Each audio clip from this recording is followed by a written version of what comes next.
Sur le plateau de Gizeh, peut-être le lieu le plus mystérieux de notre héritage, la pyramide de Mykérinos, fils de Képhren, datée à 2510 avant notre ère, nous accueille avec son lot d'interrogations et beauté. La pyramide de Mykérinos, la plus petite des 3 grandes pyramides de Gizeh, sera votre hôte pour la vidéo d'aujourd'hui. Nous voici maintenant à l'approche de la pyramide de Menkaure, Mykérinos, qui était entièrement recouverte de granit, et on voit les restes de granit dès ici, et puis après on va aller voir un peu plus loin à la base et on va se rendre compte que ceux qui ont fait le parement de la pyramide de Mykérinos avaient les mêmes techniques et les mêmes connaissances que ceux qui ont fait nombre de réalisations en Amérique andine.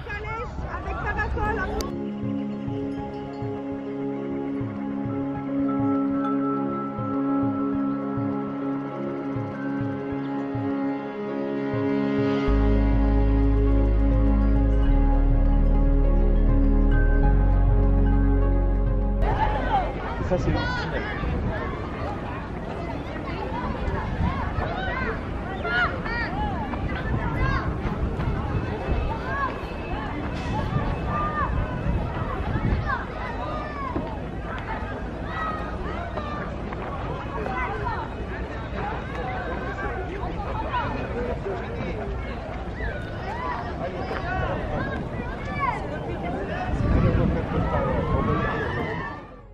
Ceux qui ont eu la chance d'aller au Pérou ou à l'obélisque d'Assouan, une similitude certaine apparaît. Pour Assouan, pas de surprise, c'est tout à fait normal, étant donné que le granit provient directement de là-bas. À ce propos, je vous remets le lien dans la description de la vidéo consacrée à l'obélisque d'Assouan. Pour ce qui est du Pérou, la similitude est plus compliquée, plus complexe à appréhender et à interpréter ou à expliquer. Les guides locaux en Égypte, eux-mêmes, qui ont connaissance de ceci, avouent sans mal leur incompréhension devant cette similitude.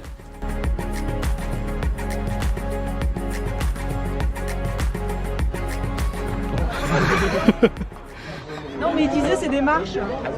Alors j'essaye de... Ah, enfin des marches comme ça. Tu vois, regarde, là, ils se sont arrêtés de bosser. Là, ils ont commencé à creuser, ils ont arrêté, c'était trop dur. Tu vois. Et là, ils sont plus... Sinon, ça aurait été tout droit. Et quand tu remarques qu'ils ont enlevé, quand ils ont fait leur boulot, ils ont dû vouloir enlever les 2 premiers là-haut. Tu vois, ils ont laissé les autres. Allez, Ouais, les 2 premiers, de toute façon, ça devait être pour faire la porte. Et juste en dessous, tu as une trace typique des bétons qui se détachent. il y a un énorme bloc à Karnak qui est comme ça, qui se détache en strap. Et ben, Je sais pas si c'est le terme, mais... tu vois, quand c'est usé, tu vois le même genre de truc là. Là, c'est usé. Et moi, je pense que justement, ça prouve que c'est pas les 2 mêmes cultures en fait, voire période. Sinon, ils auraient pourquoi fait tout droit jusque là, ils en ont eu marre. C'était où l'autre il est mort avant, où il a dit bon, c'est bon, on arrête.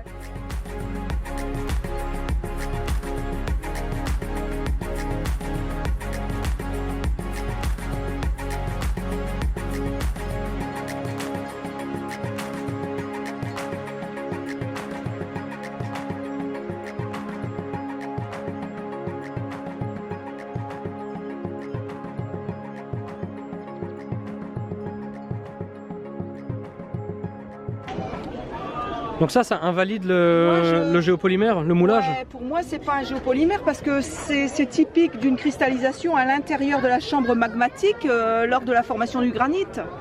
Donc je vois pas pourquoi le géopolymère il aurait une veine de quartz comme ça. Qui plus est recoupé, là c'est un diaclase ça. Pour moi c'est naturel.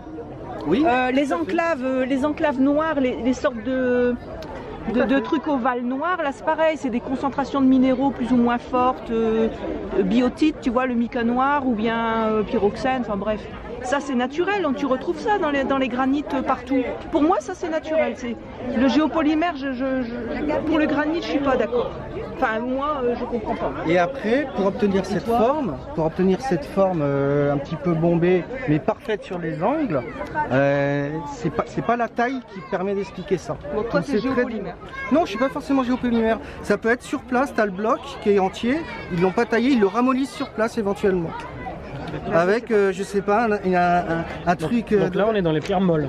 Là on est dans les pierres molles, mais peut-être sur place. Mais des pierres molles, Sur place. t'aurais pas des cristaux avec des faces Enfin, je sais pas, moi on voit pas. Je ne suis pas sûr qu'on ne peut que le tailler. Imagine une machine à électro-induction qui te chauffe la pierre, qui te la rend légèrement molle, presque comme une glaise. Ça te permet de monter ton truc et d'obtenir ce rendu sur le côté. Là, tu as juste à passer un fil à beurre, si c'est mou, et tu obtiens ça, et tu la colles contre Et l'existant. n'oublie pas que ça vient de la soie aussi. Hein, tout ce qui est noir, c'est du nickel. Là, t'en as, c'est ce qu'on appelle une enclave. C'est naturel, ça.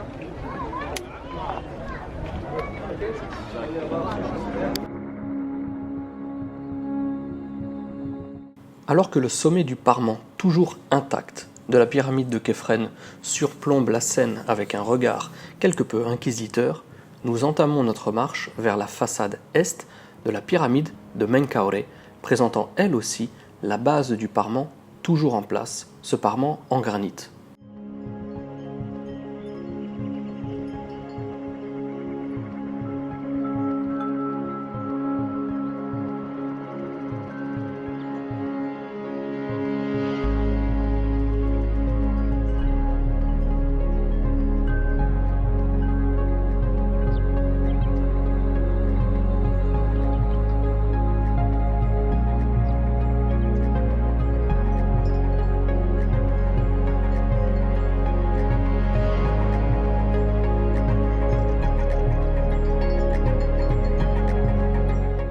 À la différence près que nous y voyons un temple dont les couloirs aux douces odeurs d'urine des valeureux gardes, qui depuis tant d'années d'ailleurs auraient peut-être pu se fabriquer des toilettes dans le désert adjacent. Enfin je dis ça, je dis rien. Bref, urine ou pas, au sortir de ces couloirs, nous retrouvons toujours ce granit aux formes bombées qui enflamme les débats des membres du groupe. Cette fois-ci, en plus des formes bombées et cet aspect moulé entre guillemets des blocs granitiques, nous voyons des formes carrées en relief.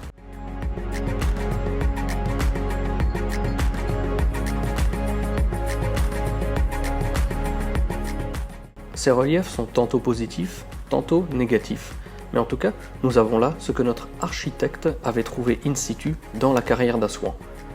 Là encore, je vous renvoie à la vidéo consacrée à l'obélisque inachevé d'Assouan pour avoir plus d'informations. Pour faire court, ont été détectés et mesurés des carrés récurrents, presque omniprésents, sur les zones de travail et d'extraction du granit à Assouan. Ces carrés, ils ont des dimensions de 30 cm sur 30 cm. Des fois, ce sont des doubles carrés avec des dimensions de 60 sur 60. Face à cette preuve d'outils, de méthode ou des deux, qui sont visiblement standardisés, c'est avec un regard ébahi que le groupe découvre ce côté de la pyramide où, bien tristement, les touristes ne daignent pas traîner leurs guêtres. Bien que la pyramide de Mykérinos soit la plus petite des grandes pyramides de Gizeh, car nous ne compterons pas les 6 petites pyramides satellites aux abords de celle-ci ainsi que de la pyramide de Khéops, cet édifice reste totalement colossal. Avec ses 65 mètres de hauteur, sa base mesurant 102 mètres sur 104, le tout constitue un volume de pierres assemblées estimé à 235 000 mètres cubes, soit près de 600 000 tonnes. Rien à voir avec Khéops ou Képhren, on en conviendra aisément, mais lorsque l'on se trouve au pied de cette petite pyramide entre guillemets, croyez bien que nos mirettes n'en sont pas moins écarquillées. Il y a de la taille, il y a de la... Ça a dû être taillé après l'installation, c'est trop lourd.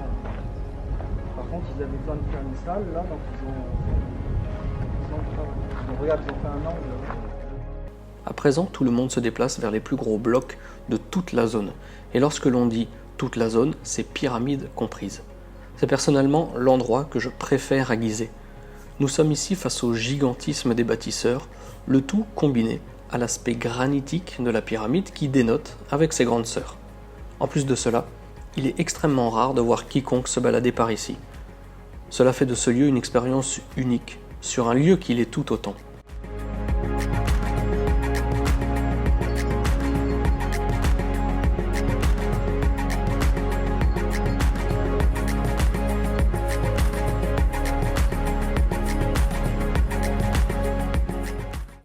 Le gigantisme que je mentionnais il y a quelques secondes porte bien son nom, car les blocs immenses que vous voyez à l'image pèsent en moyenne entre 150 et 250 tonnes. Ils sont du même acabit que ceux visibles dans le temple de la vallée du Sphinx. Là aussi, Pour voir tout cela en images, reportez-vous dans la description de la vidéo afin de découvrir le lien de la vidéo que j'avais justement postée et qui est consacrée au dit temple de la vallée du Sphinx.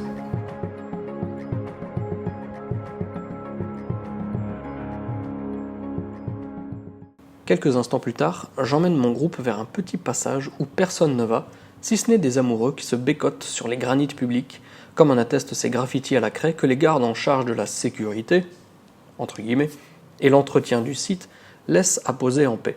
On arrive facilement à comprendre les petits amoureux car c'est l'endroit par excellence pour être peinard pour eux comme pour nous.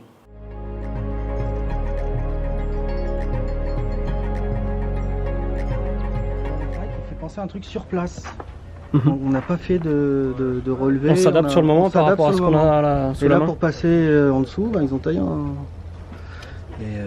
Et pas toi, mais si tu veux les voir. Donc en fait le couloir il faisait combien? 3 mètres? C'est une doyenne. Pardon, là ouais, je voulais aller du... Mais donc là on voit clairement, enfin, et puis là tu vois, ouais, alors ça est-ce que c'est prévu pour accueillir les protubérances des... Ça peut, si tu peux le remplir. Parce que ça Pourquoi pas? Ça c'est vrai. Là tu crois que le calcaire ça a été poussé par les petites excroissances? Je pense que c'est un très ancien temple qui a été remis au goût du jour par les Égyptiens.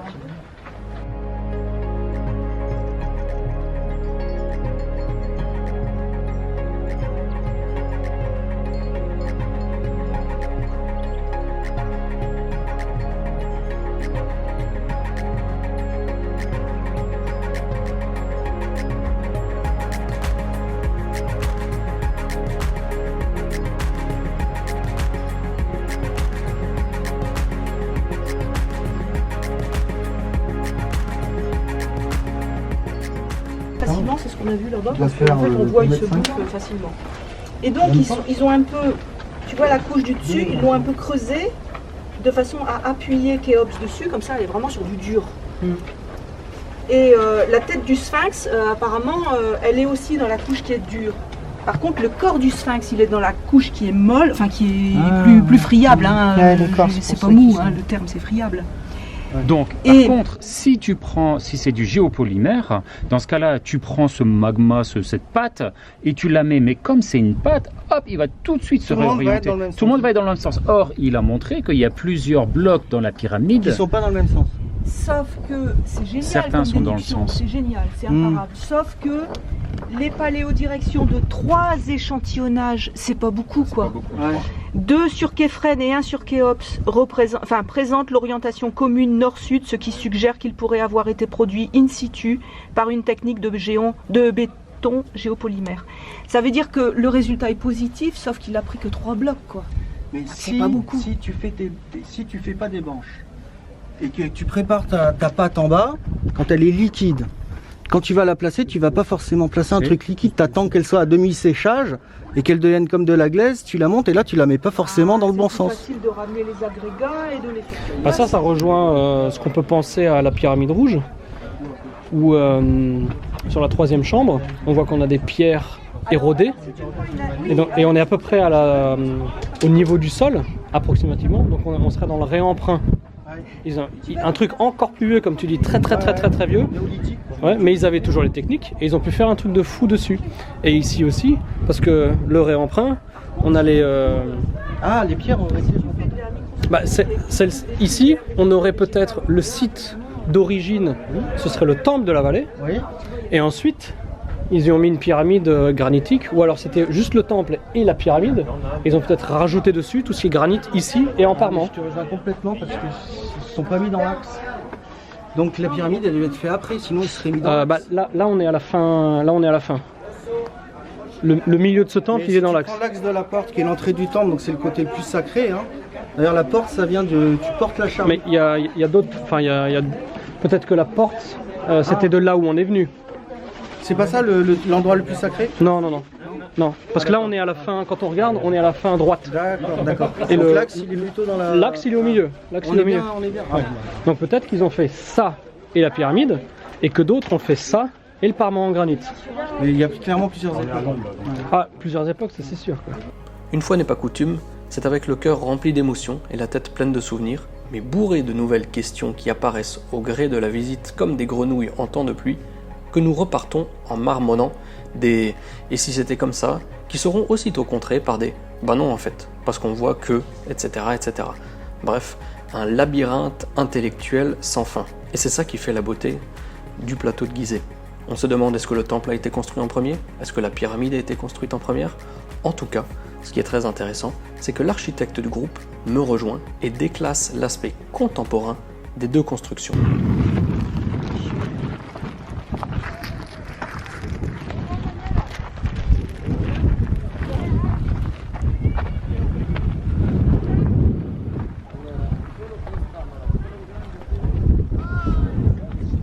Désolé si j'ai pas trop parlé pendant cette vidéo, car sur le plateau de Gizeh il y a énormément de vent et de parler en selfie directement avec l'appareil on m'aurait pas trop entendu. Et puis regardez tout ça. Après avoir vu les 3 pyramides de très très près, maintenant on va aller voir de très très loin et vous allez voir, j'espère que vous m'entendez, que c'est absolument magnifique.